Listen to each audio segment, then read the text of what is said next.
Hoje no podcast do Jornal Paraná nós temos a satisfação de bater um papo com o Lindonês Risoto, ele que é agropecuarista. E você que nos acompanha nas plataformas, muito obrigado. Nos acompanha no canal no YouTube. Ainda não é inscrito? Inscreva-se no canal. Você pode nos acompanhar também com as informações no Jornal Paraná, o jornal impresso, jornal online ou paraná.com.br e também nas redes sociais, no Instagram, no Facebook. Nos segue no Instagram? Ainda não? Vá lá, siga no Instagram o Jornal Paraná e você vai ter muitas informações. Lindonês, satisfação recebê-lo aqui, tudo bem? Tudo bem, tá ótimo.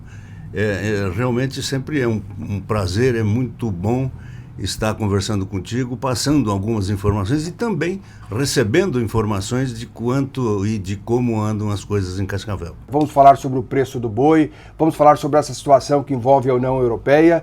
Daqui um mês, aquele veto à carne brasileira, o que isso de fato pode representar. E conosco também o Vandré Dubiela, que é jornalista do Jornal Paraná e responsável pela editoria Agro. Seja bem-vindo. Obrigado, satisfação novamente, Zé Roberto, né? Prazer receber o Lindonês Risoto, uma sumidade aí nesse segmento de carnes aqui, não só do oeste do Paraná, mas como do estado todo, e por que não dizer do Brasil. Obrigado. Lindonês, preço do boi, os pecuaristas estão mais animados. Nós temos um viés de alta muito claro, principalmente e especialmente no quarto trimestre de 2026, nós teremos, a expectativa ao menos de que nós teremos talvez uma alta recorde no setor de bovinocultura de corte. Uma expectativa que ultrapasse os R$360 por arroba. Isso se deve a alguns fatores, entre eles eu refuto que seja a exportação de animais vivos. Isso é algo que, por um lado, beneficia o produtor rural, o criador de bezerros, ele é beneficiado, porém o Brasil e os terminadores de confinamentos não são beneficiados. Primeiro, a exportação de animais vivos não é taxada. Tá? E isso realmente preocupa bastante, porque não agrega valor nenhum ao país. E está, graças a Deus, agregando valor ao produtor. Mas esse terá um preço, e esse preço eu não sei quando que vem, e talvez já esteja chegando pela dificuldade de reposição ao confinador. Embargo, né, da União Europeia, gostaria que você avaliasse para a gente todo esse cenário, se existe uma explicação básica para isso, Lindonês, por que a União Europeia decidiu mirar, né, para o nosso mercado? Você acredita que tem um viés protecionista dentro dessa proposta deles? Com certeza, com certeza. Eu acho que a base disso tudo é para proteger alguns produtores europeus. Haja vista que o Reino Unido já declarou que não vai estar junto com os países da União Europeia. Isto é, aqueles 4 países que compõem o Reino Unido já estão com os pedidos normalizados e vão continuar importando a carne brasileira. Nós temos alguns aspectos quanto a isso, e que não nos preocupa, como inicialmente foi colocado na imprensa ou no meio pecuário de uma maneira geral. O Brasil exporta à União Europeia apenas 5,8% das exportações. E isso não é significativo ao Brasil, porque nós teremos outros mercados para compor isso. Até no mercado interno vai absorver esse produto que não seria exportado. Mas nós temos a convicção plena de que realmente isso é uma medida protecionista da União Europeia. Isso não tem relação, então, com a alta do preço do boi nesse momento? Nesse momento, não. Nós temos alguns sintomas que são relacionados à falta de animais. Isso sim, a demanda por carne bovina está bastante alta e a oferta não está contemplando esse volume. E esse veto da União Europeia, como não representa um índice tão elevado, lá na frente, a partir de setembro, esse preço não deve oscilar. Dentro dessa projeção de alta, deve manter uma projeção semelhante àquela já imaginada. Eu acredito que sim. Hoje nós estamos realmente, como já falamos, com um viés de alta bem significativo. Tanto é que na semana que passou e nesse início de semana, nesse início de mês de agosto, nós já tivemos alta em todos os estados brasileiros na carne bovina. Então, o mercado segue bastante firme e o índice do CPEA também está mostrando isso. E vai impactar para a população esse repasse? Quer dizer, a carne vai ficar mais cara nos supermercados? Vejam bem, quando falaram em que a exportação para a União Europeia seria cancelada, seria ou restrita, porque o Reino Unido vai continuar comprando. E muito se falou que iríamos ter a baixa da carne bovina. E isso não está mostrando positivamente. E sim está mostrando uma alta, e essa alta vai refletir sem dúvida no mercado interno. E é um ciclo, assim como teve período com preço lá embaixo e os pecuaristas reclamando muito, agora o preço lá em cima. É uma onda, vai chegar um momento que vai cair também. Sem dúvida. É sempre assim. O ciclo pecuário, de 5 em 5 anos nós temos essa confusão de mercado. Porque, vejam, a reposição, o abate de fêmeas foi muito significativo. E hoje, com o abate de fêmeas que aconteceu, com a exportação de animais vivos, inclusive de fêmeas, está faltando produto no mercado interno. Então, consequentemente, a alta vai permanecer. Vai permanecer por esses dois fatores. Está faltando reposição. E, consequentemente, nós vamos ter que comer carne. E com isso, o consumo vai ditar o mercado.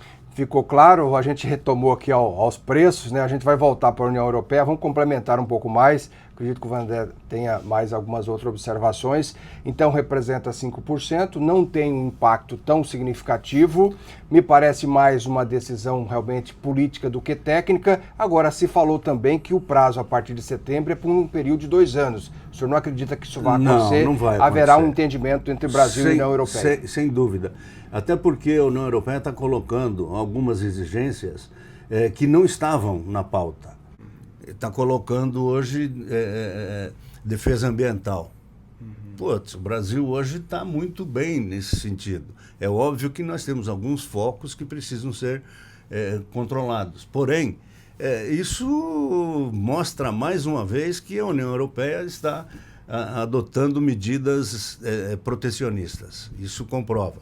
Agora, uma coisa que eu gostaria de ressaltar, Zé Roberto e do Biela, com referência ao frango, porque a União Europeia colocou restrições em todas as proteínas. Porém, o frango, vejam bem, eles têm necessidade da nossa produção de frangos. E agora, no mês de agosto, está vindo uma missão da União Europeia para verificar as condições das criações de frango do Brasil. Ora, nós somos o principal produtor mundial de frango e o principal exportador. Então, se eles estão vindo para cá, para uma missão, é para dar uma sustentabilidade à decisão deles. Não, nós observamos, está tudo ok, então nós vamos liberar o frango. Consequentemente, a carne bovina vai atrás. Perfeito. E a questão agora ainda das exportações. Hoje, eu gostaria que você falasse para a gente qual que é o nosso principal mercado, nosso principal cliente, né, num ranking, e o que nós podemos esperar do setor, se a gente tem outros países que a gente pode abraçar e consolidar esses acordos comerciais, Lindonês. Olha, os principais importadores são os países do Oriente Médio. Tá? Apesar de que essa guerra não deixa de atrapalhar, sem dúvida, e a China, que é o principal importador, já está com cota estourando. Sim. Tá? Agora, nesse mês de agosto, já termina a cota do Brasil. E já estão negociando. Tá? A própria China já está negociando. Estados Unidos, que era o principal rebanho mundial, que hoje já não é mais, hoje é o Brasil, já está importando carne brasileira. Nós observamos que o presidente Trump não taxou a carne bovina. Que sinal é esse?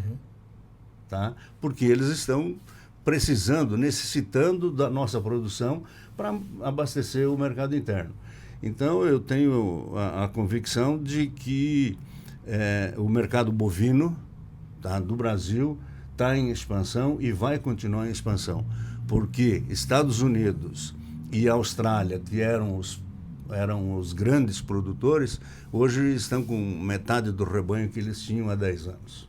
Então, consequentemente, o Brasil, com o rebanho que tem, vai continuar na berlinda. Como é que estão os insumos hoje para ter um boi já pronto para o abate? Fica muito caro? Olha, vamos falar em números redondos. Hoje, o custo de um animal confinado está em R$15 por cabeça por dia. Tá? Porque nós temos um milho, o milho e o soja, que ficou barato. Infelizmente, para o produtor, para o lavoureiro, isso é prejudicial. E nós temos agora um custo de produção aumentando consideravelmente pela falta de fertilizantes, que nós importamos especialmente do Oriente Médio. Tá? Aquele canal está nos prejudicando de todas as formas. Porém, isso sempre são questões de ajustes. E, aliás, talvez um dos motivos desse viés de alta do mercado da carne seja já prevendo um aumento da matéria-prima para a alimentação animal. O que a gente observa também, quando a gente fala sobre investimento, mercado financeiro, carteira diversificada, isso vale para o campo também? Quando o senhor fala sobre o preço do boi, que vive um momento bom, não é? Mas já teve um momento ruim, e isso a gente observa através de ciclo, a gente vê sobre o suíno, não é? Muita gente reclamando que agora está pagando para criar o suíno. Precisa também de uma diversificação no campo para poder se desvencilhar de algumas situações adversas? Ah, sem dúvida nenhuma, sem dúvida nenhuma. Você veja que a lei de oferta e procura realmente é muito válida, né? A oferta de suínos foi muito grande. Então, o suinocultor hoje, infelizmente, ele está amargando um prejuízo mensal. Realmente, esse preço é menor que o custo de produção. Na semana passada, o suíno estava sendo comercializado a R$4 o quilo, e nessa semana já começou com R$4,40, entre R$4,40 e R$4,60. Então, mas assim mesmo ainda não está cobrindo os custos de produção. Isso realmente é preocupante, em especial a nossa região oeste do Paraná. E falando ainda do homem do campo, ele diversifica? A maioria tem atividades diversificadas ou não? De repente a pessoa só é pecuarista ou só é produtor de soja. De repente alguém pode estar nos acompanhando e tem essa curiosidade. É possível diversificar ou é mais difícil essa diversificação? Não, já existe a mentalidade de que o produtor rural ele está diversificando a sua produção. A integração lavoura-pecuária está muito avançada. Isso, eu diria, nos 3 estados do Sul, mais o Sudeste. Está bem avançado, essa integração lavoura-pecuária é necessária, e isso faz com que o produtor tenha uma proteção maior das suas atividades. E vamos falar agora de uma das principais dores do setor, não só a pecuária, mas de commodities também, que é a questão da logística. Eu gostaria que você aprofundasse para a gente essa conversa. Nós somos grandes produtores, mas em contrapartida nós pecamos nessas estruturas, não é, Lindonês? Eu gostaria que você, se puder, dar um norte para a gente. Existe uma saída, uma alternativa para a gente consertar ou fazer frente a esse gargalo? Olha, está bem obscuro isso, né? Eu diria que a logística e a infraestrutura de armazenagem é que está deixando muito a desejar. Vocês vejam que nesta safra, agora, que está sendo colhida de milho, que não terminou ainda, as filas nos armazéns estão muito grandes. Tá? Com o aumento do combustível, com a deficiência de armazenagem, nós realmente estamos com um problema, aliás, um problema crônico já no Brasil, né? Isso há muito tempo. Tá? A nossa estrutura, hoje fala-se muito na Ferroeste, que vai passar do Atlântico ao Pacífico e tal. Putz, é ótimo isso, mas quando? Tá? Nós temos a necessidade, vocês vejam, a BR-277, que é a principal via de de escoamento na produção brasileira, e especialmente a paranaense, de grãos. Hoje você, para ir a Curitiba com um carro pequeno, com um automóvel, são 500 quilômetros, você leva 8, 9, 10 horas, tá? Pela movimentação de grãos, tá? Pela movimentação de grandes caminhões que estão fazendo isso, que poderia ser por ferrovias, né? Mas eu creio que os nossos governantes estão olhando para isso. Espero. Esse projeto da Ferroeste realmente com volumes altos de investimentos realmente vai demorar, né? Se fala Santa Catarina, também lá Mato Grosso, enfim. Agora, ainda sobre logística, o pedágio, do jeito que foi formatado e do jeito que está aí, e alguns lotes sendo concluídos, como que os produtores têm enxergado? Isso é um outro ponto, é um outro gargalo. Tá? Apesar de que nós temos regiões hoje que, de acordo com como diminui as estações de pedágio, eles conseguem um preço um pouco melhor no produto posto Paranaguá. Tá? Mas eu vejo o pedágio, primeiro, um ponto favorável, né? Porque assim nós teremos estradas mais adequadas e conservadas. Porém, nós estamos bastante preocupados e isso reflete na economia como um todo, porque o preço do pedágio está muito alto. Tanto é que baixaram, acho que em todas as praças de pedágio, baixaram 3 ou 2 reais, mas assim mesmo um preço que está fora da realidade brasileira, inclusive, porque os outros estados estão com pedágio dentro de uma razoabilidade. E a expectativa para esse novo contrato são as obras, né, a duplicação. O senhor comentava sobre essa demora de chegar até o Porto Paranaguá. Deveremos ter aí uma demora menor, digamos assim. Vai levar ainda um certo tempo, mas depois tem o degrau tarifário, quer dizer, sobe 40%. Então, além da correção a cada ano da inflação, tem um salto aí de 40% nesse valor que o senhor já achou um pouco acima da média aí nacional, e de fato é. Veja bem, não sou especialista nesse setor, mas a gente está acompanhando principalmente o setor agrícola e as cooperativas reclamando bastante que isso reflete um aumento de custos de logística bem considerável. Estamos conversando com o Lindonês Risoto, ele que é agropecuarista. Aliás, o Vandré falava agora há pouco também a respeito da sociedade rural, né? Foi presidente da Sociedade Rural do Oeste. Vamos perguntar para ele, né, Vandré? Verdade. Falar um pouquinho da história dele. As pessoas que têm vindo aqui, a gente tem aproveitado, e o Lindonês é uma pessoa que muita gente conhece em Cascavel, na região, no Paraná, né? Vamos saber um pouquinho da história dele. Vamos começar com a Sociedade Rural do Oeste. Presidiu quando a Sociedade Rural do Oeste? Na década de 90. Eu fui vice-presidente da gestão do Euclides Formigueri, fui tesoureiro, daí fui presidente da Sociedade Rural e depois voltei a ser tesoureiro quando o Erwin Soliva foi o presidente. Então, ficamos alguns anos dentro da Sociedade Rural, e na qual a gente refuta como uma das principais entidades de Cascavel.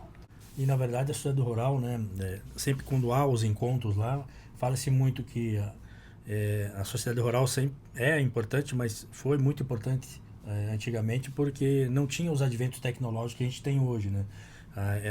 Na verdade, a Rural era palcos de palestras, de workshops, né? Muito das novidades ali que surgiam no Brasil eram debatidas na Sociedade Rural, né, Lindonês? Exatamente. E, inclusive, André, o telefone celular de Cascavel foi lançado na Sociedade Rural. Tá? Então, só para corroborar o que você está falando da importância que a Sociedade Rural tinha na sociedade oestina, na sociedade de Cascavel em especial. Eram feitos encontros técnicos mensalmente. A Expovel, além da mostra de animais, além da diversão ao público, ela trazia sempre as últimas novidades no setor tecnológico, no setor pecuário, avanços tecnológicos no setor pecuário durante a Expovel. Nós fizemos grandes feiras aqui e hoje, graças à atuação do Peninha, isso está voltando. Está voltando, nós vimos a exposição do ano passado, que foi muito grande e que está se mostrando como bastante importante nesse ano, até porque será feito junto ao aniversário da cidade. Isso realmente é uma festa que deve ser contemplada e participativa. Peninha esteve aqui, inclusive, e disse que acredita que vai ser uma das maiores de todos os tempos. Nós tivemos a Expovel, que agora é a 45ª edição. Tivemos um período realmente com muita energia, depois deu uma esfriada e ultimamente vem voltando com força, é isso? É verdade, está com bastante força, mas eu não acredito que o Peninha consiga fazer uma Expovel maior que aquela que nós fizemos. Mas nós estamos ajudando ele, estou brincando, evidentemente.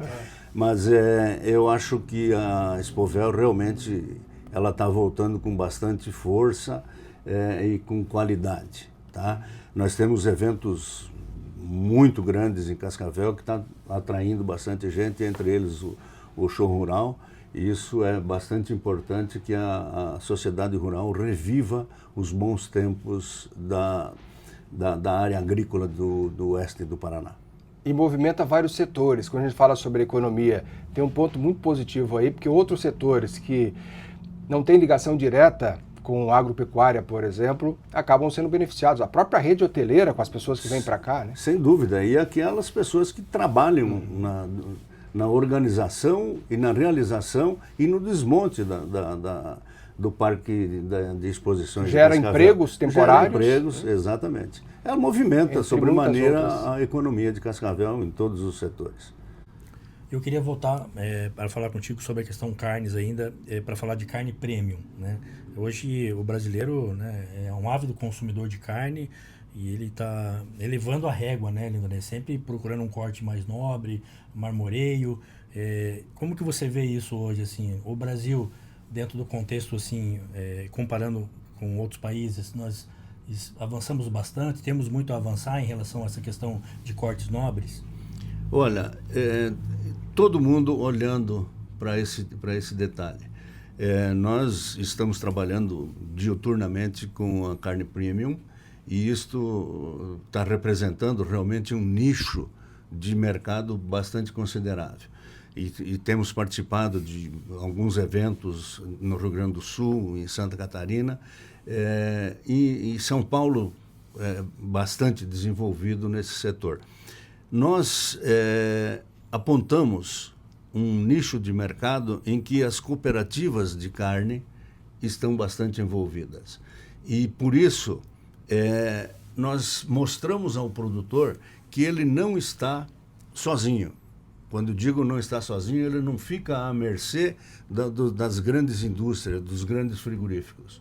Tá? Nós temos uma cooperativa em Cascavel, a Padrão Bife, que nós temos 150 produtores associados. Tá? Abatemos 15 mil cabeças por ano. Tá? Então é um mercado pequeno enquanto você se relaciona com as grandes empresas exportadoras e tal. Mas nós temos um nicho especial. E esse nicho especial é a produção de carne premium. Tá? Nós estamos colaborando, nós estamos proporcionando ferramentas ao produtor para que ele se aperfeiçoe no melhoramento genético do seu plantel e que ele se aperfeiçoe no acabamento desses animais. Nós oferecemos uma ferramenta, por exemplo, a ultrassonografia de carcaça. Isso é preponderante, porque ele fazendo a ultrassom de carcaça, que não é invasivo, ele vai saber exatamente a época em que o animal dele vai estar pronto para atender o mercado de carne premium. Isto é, com marmoreio, com cobertura de gordura, cobertura subcutânea de gordura, e a área de lombo, que é onde proporciona um rendimento melhor à sua carcaça. Então, o produtor está sabendo usar essa ferramenta e melhorando cada vez mais o seu desempenho. E dentro dessa questão ainda, o Tuto falou que tem a Padrão Bife frigorífica em Cascavel, né? Na verdade em Indoeste, sim, né? E 150 produtores. E como que tu vê a questão hoje da mão de obra? Porque a gente caminha para a automação, né? Hoje todo mundo fala que o futuro é a automação. Vocês também sentem esse problema em relação à escassez de mão de obra dentro do segmento? Sem dúvida, eu creio que é o setor que mais está sofrendo com a falta de mão de obra. Tá? Especialmente, temos alguns casos dizendo que nós precisamos de trabalhadores temporários. Eles até vão trabalhar, só que não assinam documento nenhum. Tá? Por quê? Porque eles estão com medo de perder o Bolsa Família. Aliás, é complicado falar no Bolsa Família. Primeiro, nós somos favoráveis ao Bolsa Família, mas você tem que ter um prazo para esse usuário da Bolsa Família sair dessa condição. Tá? E na maneira que está se conduzindo, na maneira em que o governo federal está conduzindo esse auxílio àqueles necessitados, ele está piorando a situação. Tá? Porque, evidentemente, hoje nós temos tudo que é tipo de bolsa, nós temos até bolsa reclusão e não sei das coisas. Tenha dó, né? Eu acho que nós precisamos oferecer trabalho ao povo. Isso sim. Pede que o Brasil cresça, que se desenvolva. Isso traz também um comodismo, né? Porque algo que deveria ser temporário acaba se tornando permanente. A pessoa acaba se acomodando, né? É suficiente, ele está comendo, ele está vivendo, ele vai ficando. Sem perde dúvida. A condição de conquistar sonhos, realizar. Não, e vai perdendo o amor próprio. Isso. Vai perdendo o amor próprio. Quer dizer, putz, ele está fazendo o quê? Ele não está fazendo nada para ganhar aquela quantia de dinheiro. Se desmamar, sofre um pouquinho no começo, depois vai até agradecer, não? Mas eu acho que um Estado, ele deve ser medido por aquilo que ele propõe, ou daquilo que ele consegue agregar valor, isto é, agregar trabalho à pessoa. E não a gente vê os nossos governantes se vangloriando. Não, nós dávamos, vamos em números redondos, nós dávamos 100 mil Bolsas Família. Hoje nós estamos dando 1 milhão de Bolsa Família. Quer dizer, isso não é denegrir. Atendíamos tantas famílias, agora atendemos tantas outras, né? Como se fosse uma vantagem. Como se fosse uma vantagem. E isso mostra que é uma decadência. Falando nisso, e quero lhe provocar, porque aí entra nesse modelo de governo, não é? Está equivocado, de fato, na sua opinião, como agropecuarista também, como líder de entidade, enfim, pelo que tem acompanhado na história do país, esse modelo de fato não funciona, é preciso mudar e nós temos horizonte para essa mudança, enxerga essa possibilidade, é otimista, Lindonês? Zé Roberto, eu vou responder com outra pergunta. Tá? Você vê o governo beneficiando o agronegócio? Nós estamos vendo que todos os nossos governantes em nível federal, eles estão denegrindo cada vez mais o agronegócio. Mas não é a mola propulsora da economia? Sim, é a mola propulsora. Não é um prejuízo sem próprio? Sem dúvida, todo mundo fala isso, mas na hora de você, não digo ajudar, não atrapalhar o produtor rural, ele vem atrapalhar. Tá? Vejam a confusão que deu para que se conseguisse a renegociação das frustrações de safras que tivemos. Pô, foi algo de uma conversa sem... Não, e foi num ano eleitoral também. Num ano eleitoral. Se não fosse ano eleitoral, alguns diziam que não sairia. Não sairia, também acredito. Até porque o valor que foi destinado à safra 26-27 foi insignificante perante o que o Brasil representa. Então, realmente, está na hora de o povo brasileiro tomar realmente consciência do que representa o agronegócio ao desenvolvimento do país. Mais alguma observação, Vanderlei? Em relação à questão de carnes ainda, dentro do patamar de produção nacional, onde que o Paraná está incluído ali, dentro desse ranking? Tem algum estado que está à frente do Paraná? Sim. Mato Grosso do Sul e São Paulo estão na frente do Paraná. Eu acho que nós estamos assim entre quinto e sexto do ranking nacional. E existe uma possibilidade de a gente subir nesse ranking? Sim. Com a integração lavoura-pecuária, nós estamos avançando bem consideravelmente. E a questão da tecnologia hoje, inteligência artificial, um monte de mecanismos, o futuro, tem como projetar a pecuária do futuro, no teu ponto de vista? Olha, evidentemente que essas ferramentas, elas vêm para, de certa forma, te auxiliar e te dar um empurrão. Mas eu creio que nesse setor ainda está um pouquinho atrasado, porque nós vamos lidar exatamente com alimentação e melhoramento genético. A inteligência artificial vai nos proporcionar ferramentas para o melhoramento genético, sem dúvida nenhuma. Mas no campo eu não acredito ainda em curto prazo que a gente possa agregar muito valor. Nem outros países não estão num patamar acima dentro desse conceito? Não estão. Não estão. Precisa evoluir muito. Até devido às conversas de como regulamentar a inteligência artificial, né? Eu, por exemplo, sou um ignorante em inteligência artificial. Tentei fazer alguns cursinhos, mas ainda não estou trabalhando. E creio que realmente nós temos gente bastante interessadas nesse desenvolvimento, mas eu acho que na lavoura, no agronegócio, não vai chegar tão rápido. A própria reforma tributária, com os encaminhamentos que estão sendo dados, que entram em vigor a partir de 2027, por exemplo, tem situações que o homem do campo está preocupado, que é a questão da tributação. De repente, se entender que um boi, por exemplo, está de alguma forma trazendo prejuízos ao meio ambiente, pode ser taxado e ter ali um aumento de tributos, né? Tem ouvido falar sobre isso? Tem tido essa preocupação, Lindonês? Quantos impostos iniciarão no dia 1º de janeiro de 2027? 4. Quais serão as alíquotas desses impostos? Ninguém sabe. Isto só vai ser taxado, só vai ser,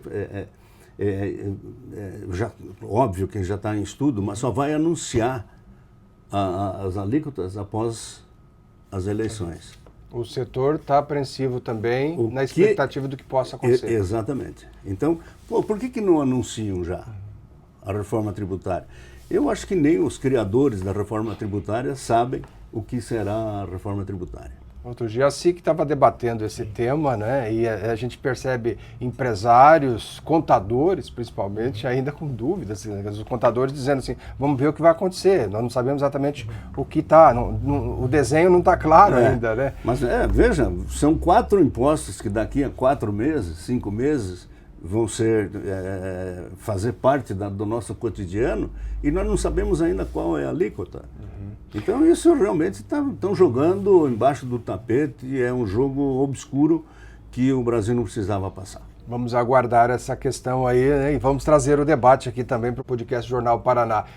Vocês falavam sobre a qualidade da carne e é importante, né? Quando a gente compara anos, a décadas atrás, houve realmente muita evolução. Se fala em segurança alimentar, na qualidade da carne. Hoje o consumidor está cada vez mais exigente. E é uma carne realmente segura para ser consumida. Quando a gente falou sobre gordura aí, sobre essa parte que mexe também, né, com as pessoas. Você gosta de uma gordurinha, não gosta, André?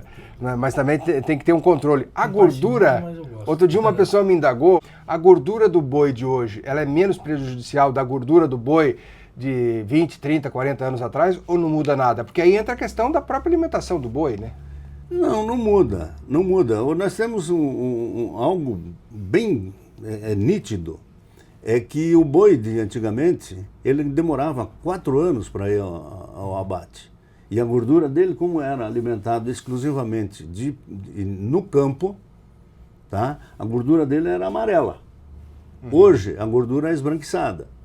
Por quê? Porque o animal é recriado a pasto, quando ele atinge lá a fêmea em torno de 350 quilos e o macho em torno de 400 quilos, aí que ele vai ser confinado.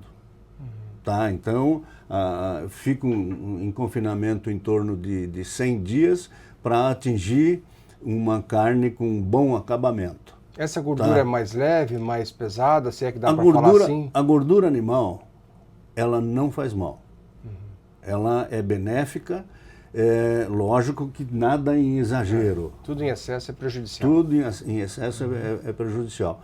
Mas eu diria que eu prefiro uma gordura de suíno ou de bovino do que um óleo qualquer. Entende? É bastante complicado para você convencer, inclusive, os nutricionistas nesse sentido. Mas nós temos hoje o desenvolvimento, vou voltar a falar no melhoramento genético, e que está proporcionando que a gente leve ao abate animais com dente de leite, isto é, com menos de 18 meses e com bom acabamento. Então são carnes muito saudáveis, saborosas, em que toda a comunidade, em especial as cooperativas de carne, estão trabalhando. As grandes indústrias também, porque também tem um nicho de mercado de carne premium. Tá? E tem uma fiscalização, um acompanhamento muito rigoroso, porque às vezes as pessoas pensam também, Lidonês, é precoce, é muito rápido. Se é rápido, eu tenho dúvida. Não, mas aí que voltamos ao assunto de União Europeia, que um dos principais motivos que eles estão fazendo essa restrição ao Brasil é o uso indiscriminado de antimicrobianos. Tá? Antimicrobianos são os antibióticos e tem alguns que são promotores de crescimento. E os promotores de crescimento o Brasil não usa em hipótese nenhuma. Tá? O Brasil não usa hormônio em nenhuma cadeia de proteínas. Não usa. Diferentemente até dos Estados Unidos, que usam os hormônios de crescimento. Tá? O Brasil não usa. Então, quanto mais cedo você abater, mais qualidade você vai ter, porque você vai unir maciez, tá? com bom acabamento de gordura, tá? Porque o que dá sabor à carne realmente é a gordura. Tá? E nós vamos ter animais altamente produtores de carne. Quer dizer, o produtor ganha, consequentemente o consumidor ganha, porque ele vai ter uma carne de ótima qualidade. E sempre, e isso é bom que se ressalve e que se diga continuamente, inspeção sanitária é feita durante o abate. Tá? Não passa animal com qualquer tipo de problema, é condenado. Então, e a inspeção, quem faz não é o frigorífico, são os órgãos oficiais que determinam os profissionais a trabalhar, a realizar a inspeção sanitária dentro dos abates de frigoríficos. Os bastidores ali, antes de iniciar o podcast, a gente falando sobre questão de você é médico veterinário, né? Meio século já dessa profissão. Sim. Né? Como que foi? Como que você chegou aqui em Cascavel? Você abriu a primeira clínica veterinária aqui, parece que foi o primeiro médico veterinário do zoológico. Você consegue contar para a gente como foi essa história?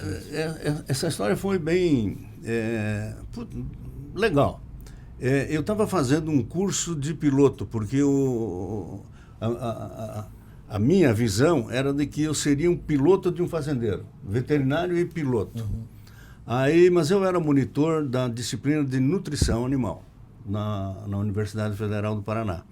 E o meu professor de nutrição, ele dava consultoria a uma fábrica de rações de Cascavel, que era a CIRSA, Companhia Industrial de Rações S.A., que pertencia ao Grupo Ruaro, de Medianeira.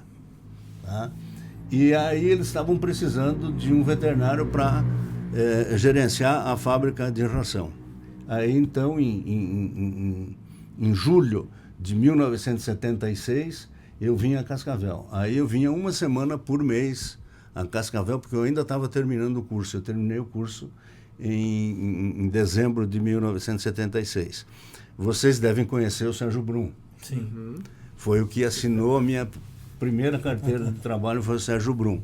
E a empresa era do seu Ruaro, que morava em Céu Azul, e o seu Tomazetto, Adail Tomazetto, que é pai do Mauro Tomazetto, que era de Medianeira. Então foi dessa forma que eu vim. Aí, como eu tinha já alguns amigos em Cascavel, fui ficando e fiquei até hoje. E, graças a Deus, meus filhos nasceram aqui. E realmente Cascavel adotei como a minha cidade. Quando veio, era mais ou menos menino ainda, né? Os pais não vieram. Não, os pais não. Os pais ficaram em Nova Prata do Iguaçu. E eu ia lembrar, André, que em 76 nasceu o Jornal Paraná. Verdade. O Jornal Paraná, em maio, agora fez 50 anos, meio século, né? Leu o Jornal Paraná? Sim, sempre. Vai levar um exemplar, aquele especial que vocês prepararam lá na certeza, redação. tá reservado. Né? Isso. Obrigado. Pode prosseguir aí, desculpa te interromper. Não, era, mas tu falou que veio, né? Eu queria saber de onde que tu veio, tu é natural de onde? Eu nasci em Nova Prata do Rio Grande do Sul, Uhum. tá? Em 1954. E aí meus pais mudaram para um vilarejo que pertencia a Francisco Beltrão, um distrito. E aí essa cidade cresceu relativamente, né? E passou a município, e meu pai fez parte da comissão que criou o município e deu o nome à cidade, por isso Nova Prata do Iguaçu. Perfeito. E daí eu estudei 7 anos em colégio agrícola, Clevelândia e Palmeira, e fiz a faculdade de veterinária na Universidade Federal do Paraná. E de lá eu vim a Cascavel e estou aqui até hoje. Não saiu mais porque gostou realmente de E Cascavel. nem pretendo sair, né? Adotamos Cascavel como nossa terra. E já participou, como a gente falou, de entidades aqui, a própria entidade, a própria sociedade rural. Nunca pensou em disputar um cargo eletivo, seguir vida pública, política? Eu já fui secretário de Agricultura e Meio Ambiente de Cascavel. Isso. Eu fui presidente da Fundetec, do Parque Tecnológico. Eu fui presidente do Tuiuti e assim vai. Mas realmente teve uma época que andavam as moscas azuis rondando, mas eu nunca... Nunca te picou? Não picou. Não chegou a picar. Deu uma contribuição de outras maneiras? De outras formas. Muito bem. Lindonês, obrigado pela entrevista. E foi muito importante realmente a gente poder falar sobre esses temas que são temas de interesse da população em geral, porque acaba respingando em todo mundo, mas de forma especial aí do setor do agro. Zé Roberto, eu que te agradeço. O Vandré realmente muito, sempre salutar falar com vocês. Eu agradeço e estou sempre à disposição. André, obrigado mais uma vez pela colaboração. Eu agradeço a presença do Lindonês, sempre muito solícito quando eu procuro para fazer reportagens aqui no Paraná, no impresso, e a gente sempre está à disposição de você, Lindonês, do que você precisar aqui. Muito obrigado. É um grande conhecedor, né? E facilita para a gente que é jornalista. Lindonês Risoto conversando conosco, participação também do jornalista Vandré Dubiela. Você que nos acompanha, muito obrigado pelo carinho da audiência. Lembrando que você pode nos seguir no Instagram, pode nos acompanhar também no Facebook. Inscreva-se no canal do YouTube, lá tem várias entrevistas especiais, você pode acompanhar. E é claro, tem o jornal O Paraná, o jornal impresso, e tem também o jornal online, oparaná.com.br. Até o nosso próximo encontro.